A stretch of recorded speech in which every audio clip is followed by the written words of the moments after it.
afternoon, everybody. We are here for another one of our expert interviews. Today, we have got none other than Brendan Bartic, one of the top agents in the company, awesome team owner, coming in to talk to us about the path to ownership. So while everyone is kind of logging in and getting started here, I will introduce myself for those of you that don't know me yet. My name is Liz Landry. I am your KW Talent Community Leader, and we are focused all things people. If it touches an org model, pay scale, or coaching and development of other people, I got you. So let's go ahead as our last few people get logged in here so we can respect your time and get started with Brendan. So Brendan, welcome to the KW Talent Expert Interview Series. Tell us a little bit about you before we get into this interview, all about the path. And Liz, thank you for having me. And I think this is probably one of the most needed communities in all of real estate. Is, it's all about people, and it's all about scale and growing and leverage. And so I'm excited to share today. So Brendan Bartic, I've been in residential real estate for about 22 years. I've done every type of position from buyer's agent, real estate assistant to everything under the sun. Currently, I now have the Colorado region's #1 real estate team, which is Elite Home Partners. Last year, we did about $5.7 million in gross commission income in GCI. I also am an owner and OP of a market center here in Denver, Colorado. And I have title companies and other businesses, and I'm also a MAPS coach, national sales trainer. And now my passion is just trying to help others get to where they want to go and have massive success. So that's what I have a passion for. I love it. So we're here today to talk about a subject that's kind of confusing for a lot of people, and it's not very widely discussed in our industry. And that is, what does the path to actually owning in a real estate company look like? And I think there's two sides to that coin as we enter this. One, you may be the person who is in a real estate company going to your Rainmaker saying, hey, I want a way to have ownership. This is important to me. Or you may be on the flip side. You may be the Rainmaker who's saying, I'm not sure what on earth this would look like. And so here's what I would ask before Brendan gets started here is just kind of talk to everybody and say, I want you all to approach this with an open mind, first of all. And we tend to have a lot of ego in real estate businesses. That's right. Like our name is generally the business. And so we kind of associate, this is our baby. We started as a single agent, we grew it, and now it's this team. And there's a lot of fears around having multiple owners in the businesses. And Brendan, along with several other very large teams in our company, have found really good ways to create win-win scenarios for everybody to succeed. And Brendan's going to share his today. So I ask that everyone keep an open mind if that is you. So Brendan, the floor is yours, sir. Yeah, I love it. Thank you, Liz. So when we're talking about creating a company of we and not me, and for some of you, you may think that your company already is a we company, meaning that you love your agents, you love your team, you do everything, whether you're in production or you're no longer in production. And we're going to be talking about ownership for a real estate team, not a brokerage, not anything else. So our journey, and the reason why we kind of had this epiphany, is we continued to have an issue. The name of our team for years was the Bartic Group at Keller Williams, right? And as I started to help agents and develop talent, we went through this cycle of hiring people, losing people, hiring people, losing people. We would develop them, give them tons of leads, train them, make them expert listing specialists, do all of these things.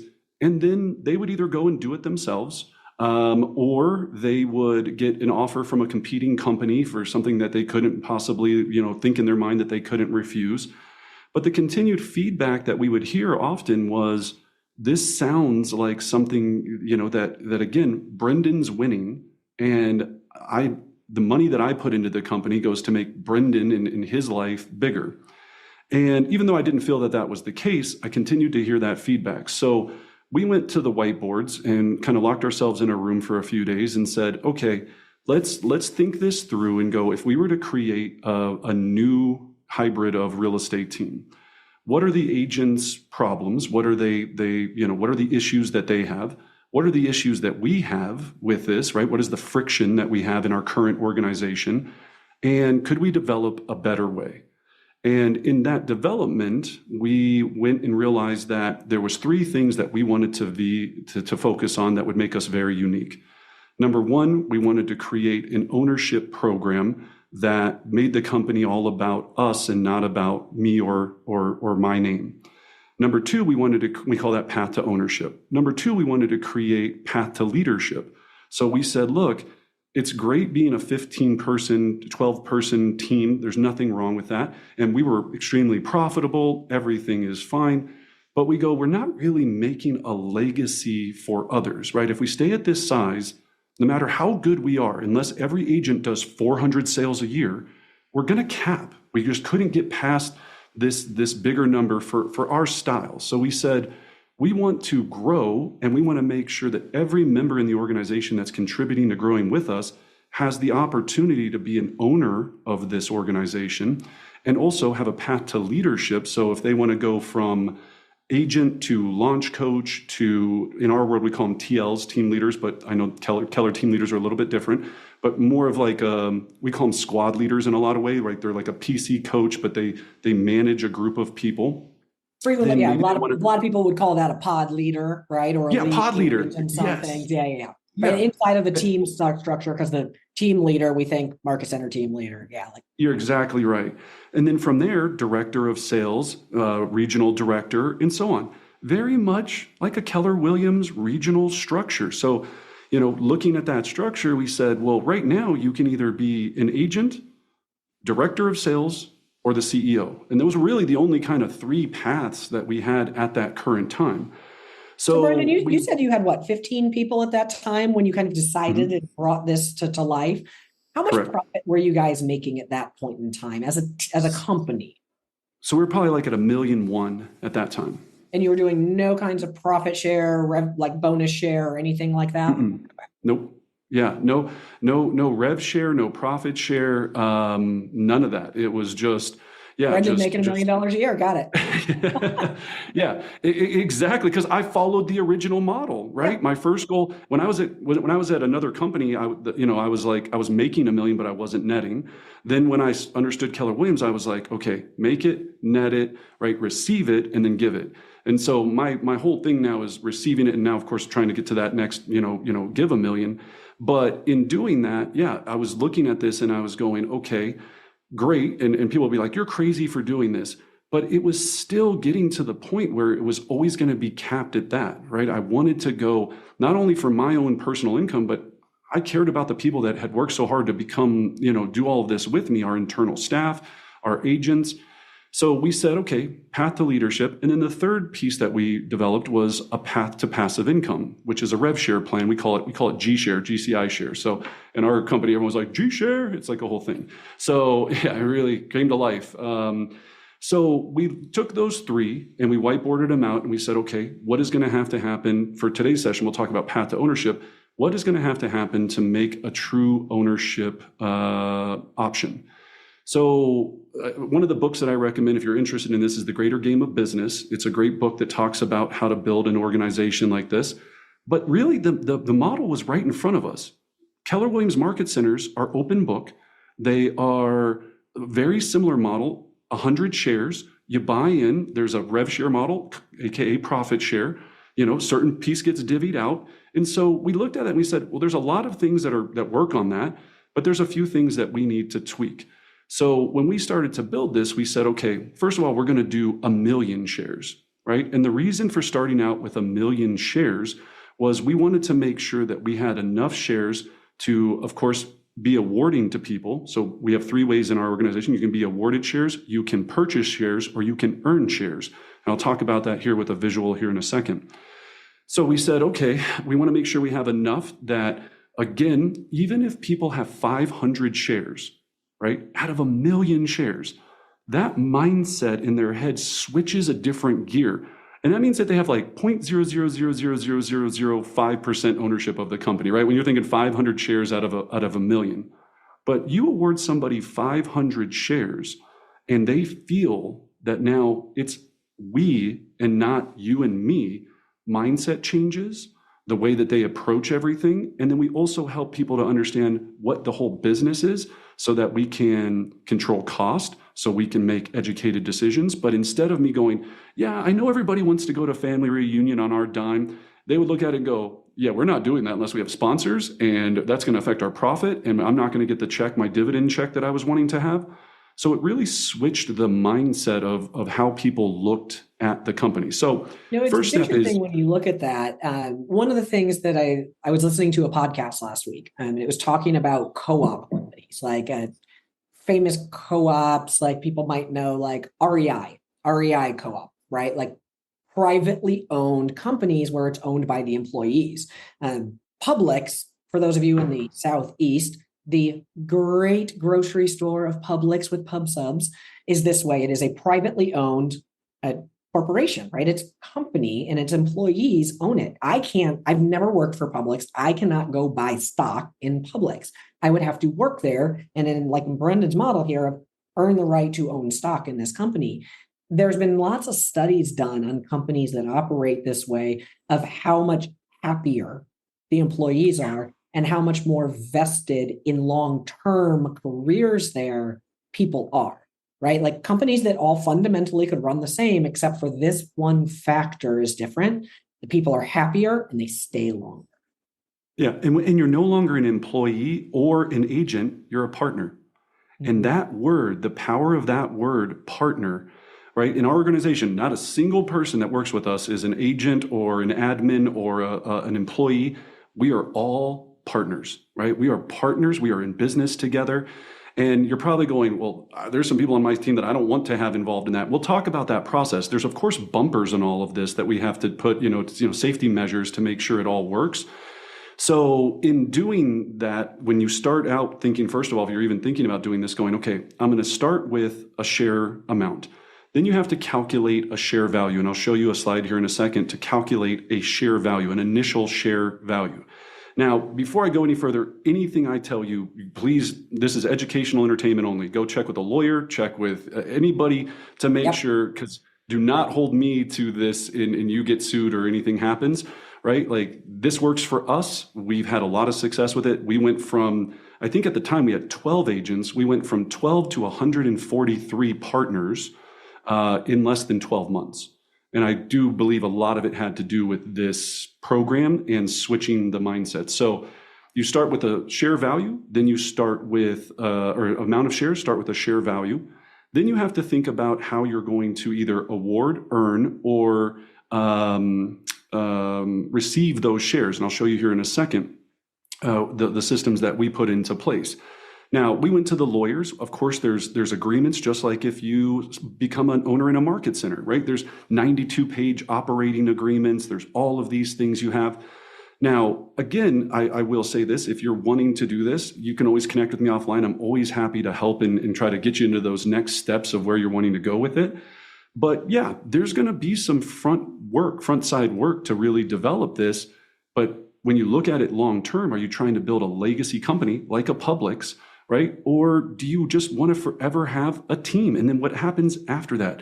If you don't have a family member that's going to carry on the name, you think Susie Smith is going to carry on the Bartic Group legacy? I don't know. I'm not saying it can't happen. I'm just saying it was one of the things that we didn't feel was going to work for us. So we decided to rebrand the entire company, went from the Bartic Group to Elite Home Partners, right? So EHP. And in doing that, we had a huge launch, a huge release. We had a State of the Union company. And again, that was still only like 12, well, probably with our admin staff and everything, probably 16, 17 people at the time. And we said, here's the vision. So we casted the vision. We said, here's what's going to happen. And here's our vision of where we see us going with this.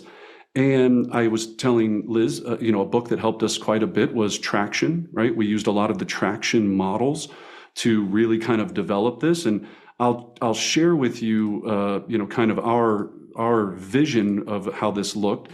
And again, if you know Traction, we just stole this from Traction and modified it to our own use, right? So for those of you looking up Traction right now, that's Gino Wickman's book, Traction.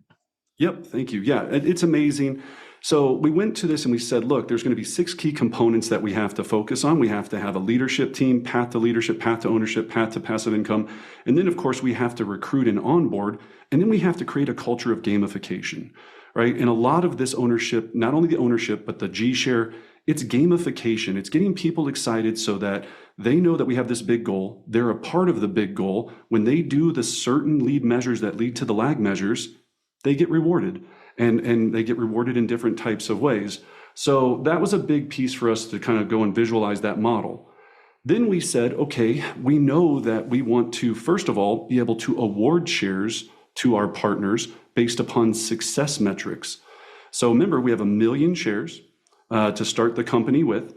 Out of the gate, to get adoption, we had a huge party, a huge kind of launch party. And for the veterans that were already with us, and including our internal staff, we started out, for me, remember, I own all the shares. So first thing is, you're probably like, I own all 1 million shares to start with. So I looked at it and I said, I'm going to give shares, kind of like a Christmas bonus, if you really want to think about it, or any type of bonus.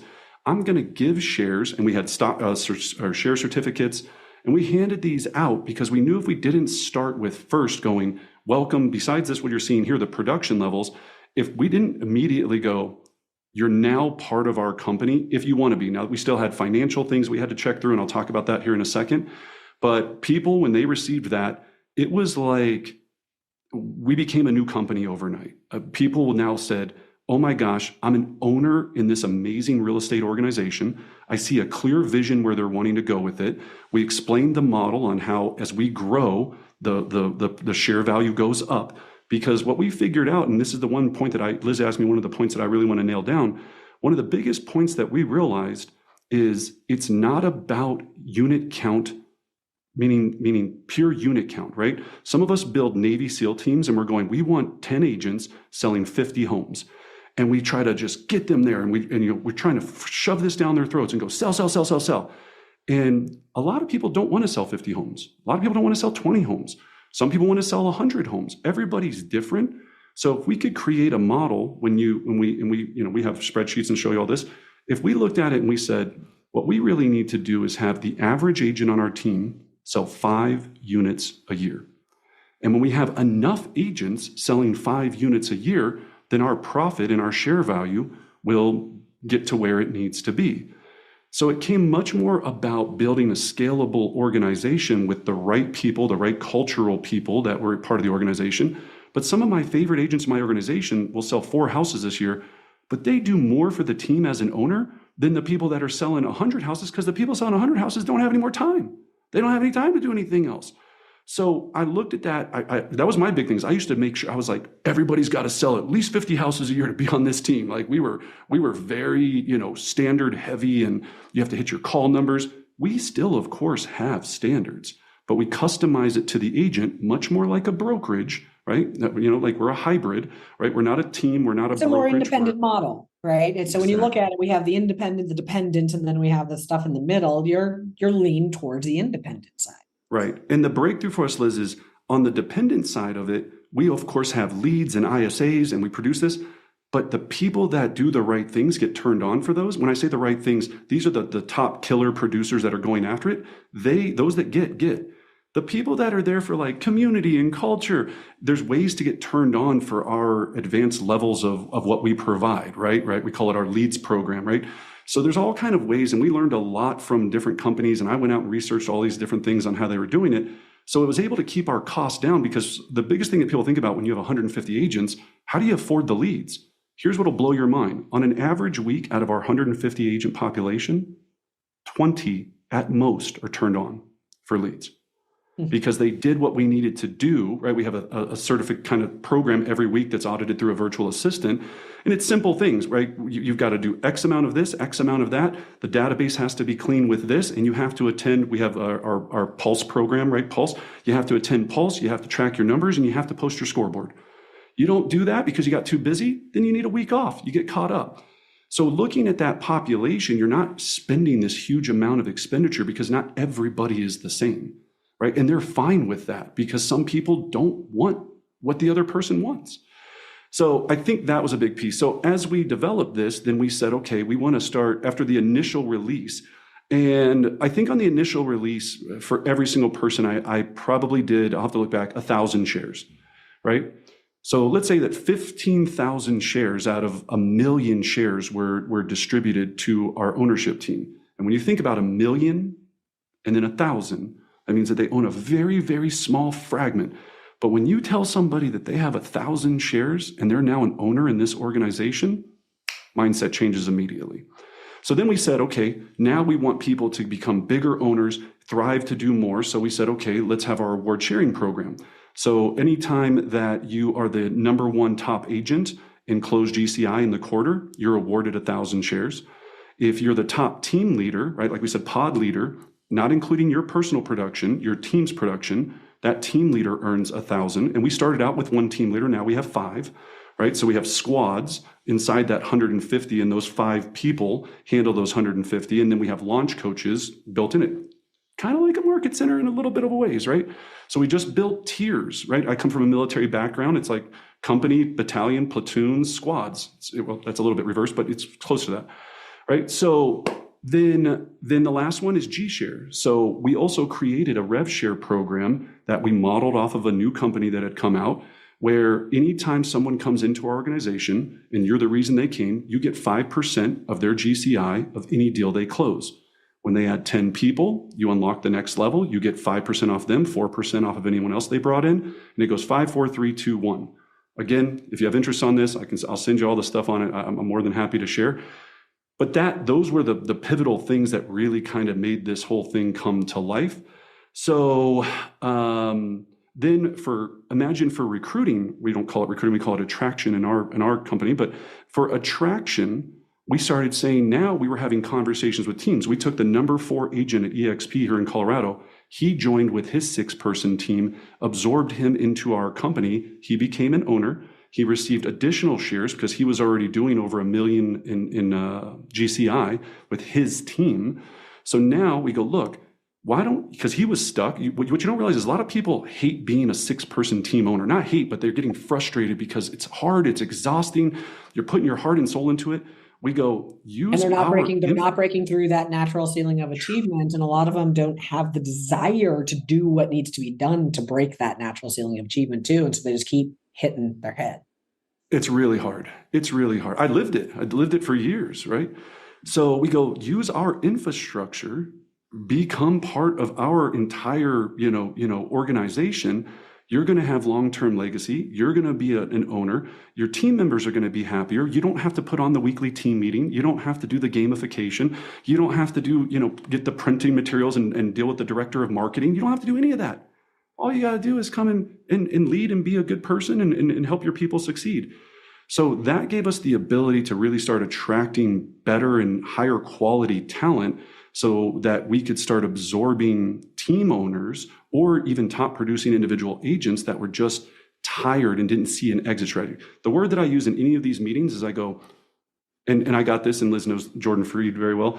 He has these 4 questions that I ask everyone. Jordan Freed's my coach. And he has these 4 questions that really hit home for me. He was like, #1, first of all, what's your ideal job description? And I always think about this. What's my ideal job description? So when I'm on an interview, I ask these top producers this. What's your ideal job description? And it's rare that you hear them say like, I want to sell houses till I die, or that I want to do this. I want to do paperwork all day. All day. It's usually, I want to help people. I like teaching. I've done enough business now that I'd like to start not having to be out in the field so much. So the second question is, great, what's your exit strategy?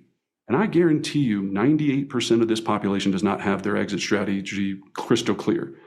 So then third question, how much do you need in monthly passive income for you to make that a reality, right? So that you could do your ideal job description, have your exit strategy. How much do you need in monthly income? And I'm doing this very fast, but there's a whole dialogue that goes along with this.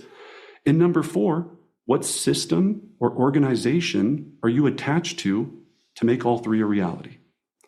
And boy, you use that when people start, they'll even leave there from the lunch and go home and they'll think about it and be like, I thought about your 4 questions. I want to know more about EHP, Elite Home Partners. So can we have another meeting, right? It's that kind of conversation that really helped us. So that bottom half that you're seeing here, that's those for attracting those bigger partners. Now, for the share value, to try to calculate this, and again, check with your lawyer, whatever. What we did is when you take 1,000,000 shares, right, you're going to create your net equity. So all we do to create a share valuation is trailing 12 months of company dollar. So first of all, you have to get comfortable with becoming open book. And we had to clean up a lot of the books before we did this. When I say clean up, like I had my your spare thing you bought on the business card's got to go. Yeah, like I had like my golf membership on it or stuff, stuff that was on there. I was like, this is not going to look good, but it didn't matter for me, personally when I was just doing stuff. So you got to clean up your P&L. It's not as hard as you think. Then you take your company dollar. Remember, company dollar is the money that we make after splits with our team. So we took the trailing 12 months company dollar from the existing team, plus our net equity, how much cash we had currently in the bank at that time. So for this example, let's just say, as you can see below, 100 grand. So our share value for the company was 1.3 million, right? Let's just say that was one, and this is just an example, this isn't actual, but so 1.3. Then all you're doing is taking the 1.3 million, dividing it by 1,000,000 shares, and now you have a share value.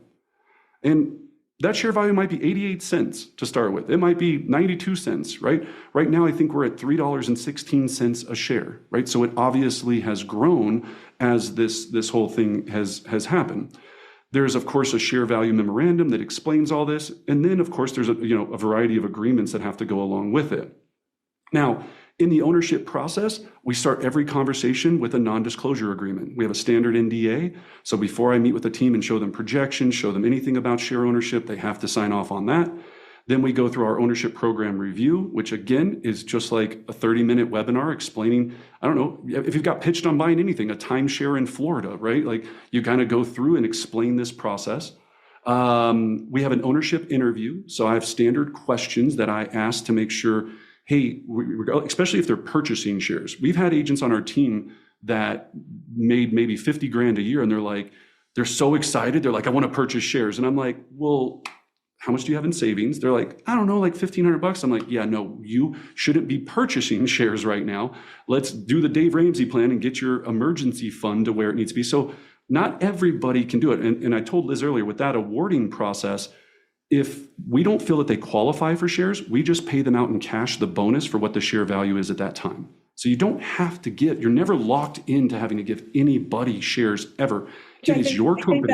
I think that's so important. And while a lot of people will be very turned on to the idea of it, there is a portion of people who are like, I see no value in that. I love it here. This place is awesome, but that's not valuable to me. $400 would be more valuable to me, right? Right. Not everybody is going to be the same. Yep, exactly right. Then we have a defense committee. So I go to our leadership team and I go, Sally wants to purchase ownership, or we were considering awarding her ownership. We go through this just like you would a defense panel with career visioning. It's very similar to that process. And thank you, Keller, for teaching me that.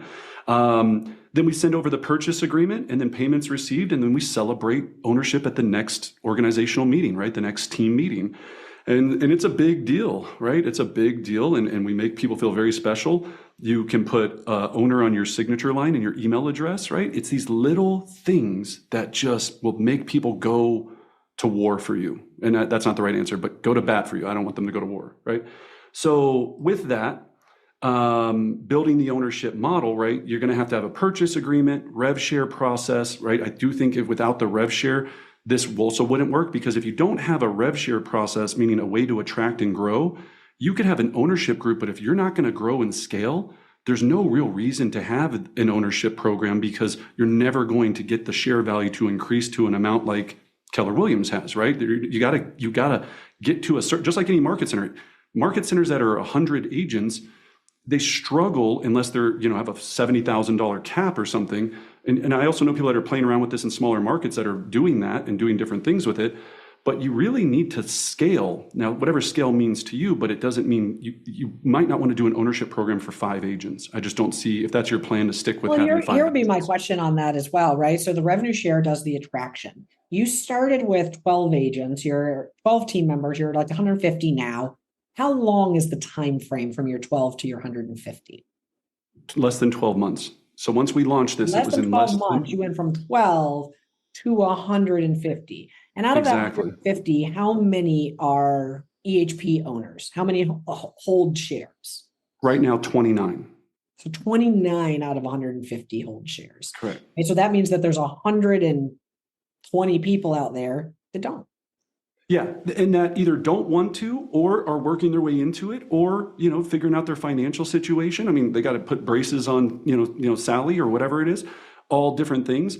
So yeah, that's a great question. So obviously you have to have an operating agreement, a share value memorandum, and then a non-disclosure agreement. And then the last thing that I'll share, and then of course we can just talk, is now you got to bring it to life, right? So in our monthly meetings, first of all, we have a monthly ownership meeting. And I think that was very, very important, not just our team meeting, but a monthly ownership meeting.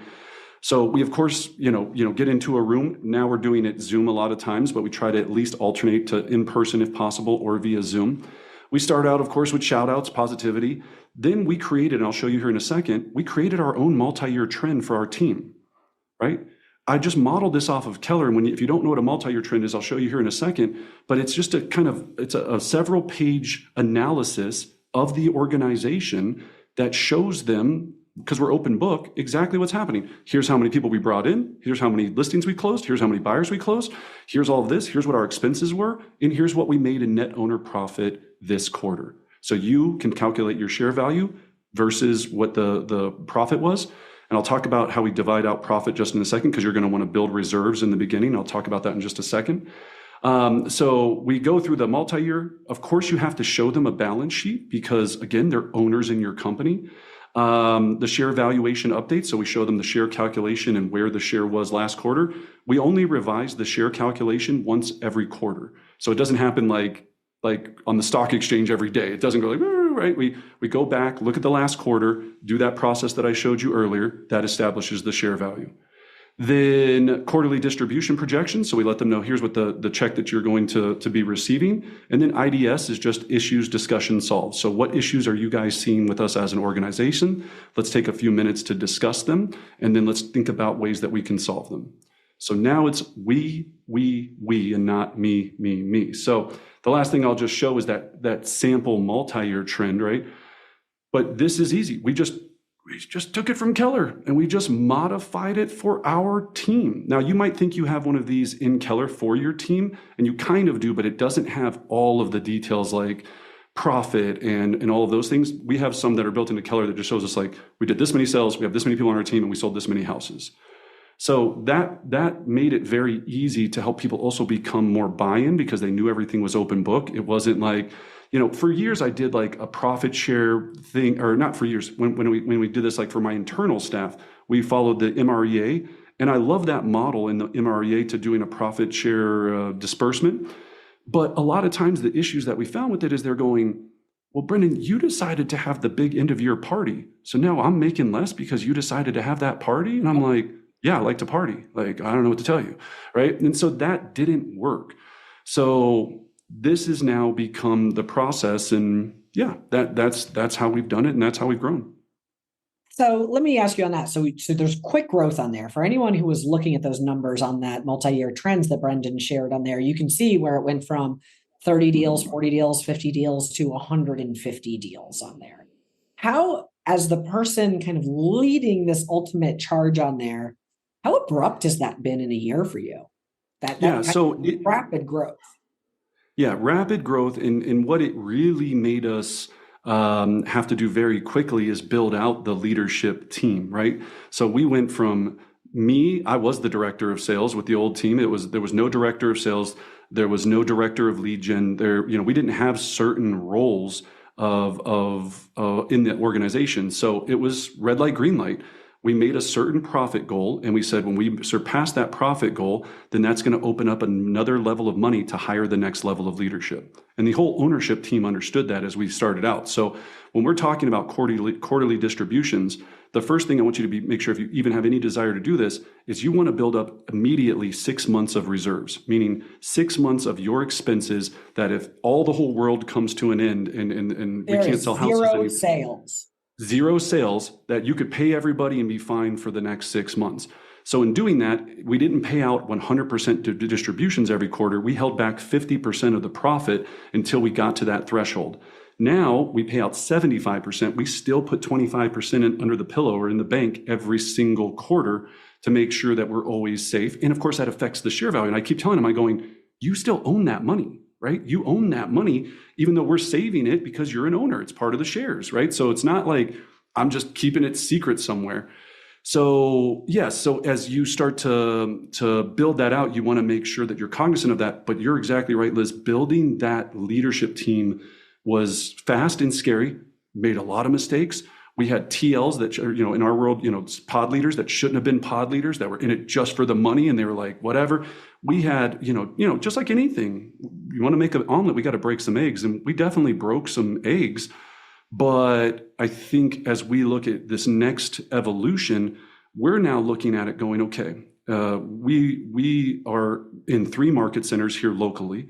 We're looking at it going, okay, once we master this locally, we didn't want to do, outside expansion. We're all in one MLS. We were like, once we figure out how to make the best Chick-fil-A here, then how do we take Chick-fil-A to Scottsdale? How do we take Chick-fil-A to wherever? And so now we're just looking at that next level of going, okay, who are we going to partner with next to run that EHP model and reciprocate it in the next location? So now it's just like anything. Our goal isn't to end at 150 agents. We have a very, very clear vision for a 10-year plan to have 5,000 elite home partners. And we think, well, that's a very conservative number. But again, we have fluctuated, right? We really thought that we were going to be on this pace to be like 100 and 200 and 300 and 400. Well, just like I was on the top agent mastermind with Gary, it's just like how he built Keller Williams. You get to one level, then you go, okay, I thought I had it all figured out. Liz, I was just talking about how when we did this, we thought we'd be at like 500 agents by now, to be honest with you, right? And what we're learning is that's not easier said than done. Those models start to break. Right. Your 20-person model is not a 50-person model. Your 50-person model is definitely not a 100-person model. But then as we start to get these bigger numbers, it kind of becomes a better model. But we had to rethink things, reorganize and restructure. And so we have a very big goal of growing to this larger agent count. And when we do, I feel like we're going to deliver legacy long-term profit dividends. Now, the one last thing that I'll share is of course, one of the big things is vetting it. So when you own shares, very similar to Keller Williams, and maybe not with the new, commotion that's happening sometimes, but what I mean about the profit share, right, is when you own with us, if you've been there 3 years, your shares are vested, right? After 3 years, let's say I award you shares, Liz, you can't sell those shares for the first 3 years. So it also keeps people with you at least for 3 years if they're going to keep their shares. Now, after 3 years, they can sell those shares for whatever they want. They can sell them for 10 times the share value if they get someone to buy them for that amount. Of course, I approve all, share purchases, and there's an agreement that states how that's done. But you want to vest people for 3 years on any awarded shares. Then after that, they can be a shareholder and an owner in this company for the rest of their life, as long as they don't join a competing brokerage, right? Now, and we also put a caveat on there, even if they stay with Keller Williams and we don't have an EHP location with Keller Williams, if they stay with Keller Williams, they will still receive their ownership payouts, because that's on us that we couldn't have a location there, but they cannot join Dolphin Real Estate and compete against our culture and our company and still receive their share ownership. What happens with people that leave or people that decide to go or competing? So thank you so much for answering that, because that was my last thing to loop it back around. And a few of the things that you said in here, Brendan, as we wrap it up, I think that are so important is it's not everybody. Everybody has the opportunity if it's right for them, but not everybody is opted into the opportunity. There are a portion of people that this is what will drive them. And there's a large portion of people who are either not ready for that, or it's just not that important to them. That's not why they're there. However, the attraction standpoint, this is a large attractor, and then those people bring others with them, because the bigger you get, the bigger you get. And I think it's interesting to look at. Someone may be wondering this, so I'll kind of give a couple of the basics on it here for them, is why you went team versus why you went market center, right? Like, well, why not just start a market center if you were going to have 150 agents? I think everyone on this needs to hear that, especially in the Keller ecosystem model, a team with 150 people makes a whole lot more money than a market center with 150 people. Like, eons more revenue. That's why a team. Because of the Right? services you're providing. She's Yeah. exactly right. Because, and I tell everyone, we're a coalition. When we are able to pool all of our compensation together, right? When there's 100 of us paying into one pot, or 150 or 200 of us, as a team, we can have all of the Ferrari type things that we need. And remember, the people in our, and we have a team structure plan that's tiered, right, based on I love talking team agreements, but right, the people that are doing high levels of business, they're going to be paying a lesser amount than the new people that have never done a deal before.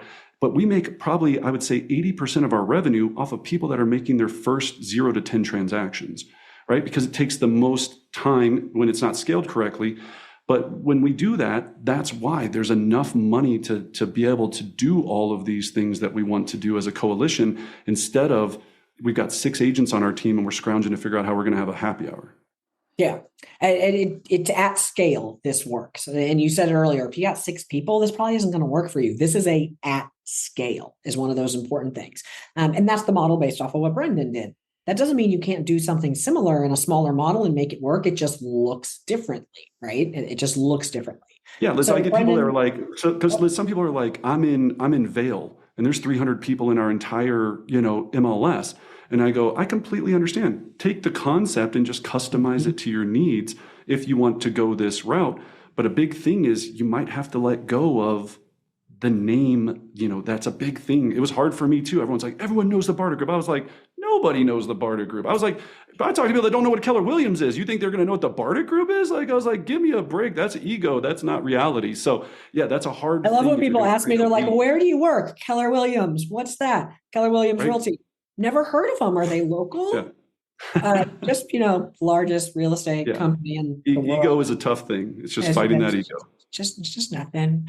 Yeah, people have no idea, which is ironic, right? Like, it's just kind of like, especially when I go to Austin and someone's like, what's Keller Williams? You're like, I'm sorry, what? Yeah.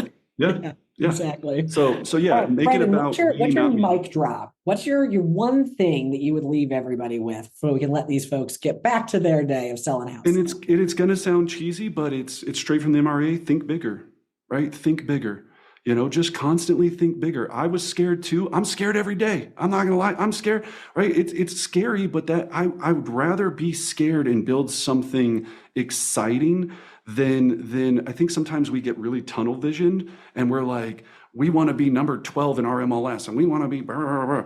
And that's fine. I'm not taking anything away from that, but at some point just go, there's nothing different. I say this all the time between me, you, or Gary Keller, except he has a better plan.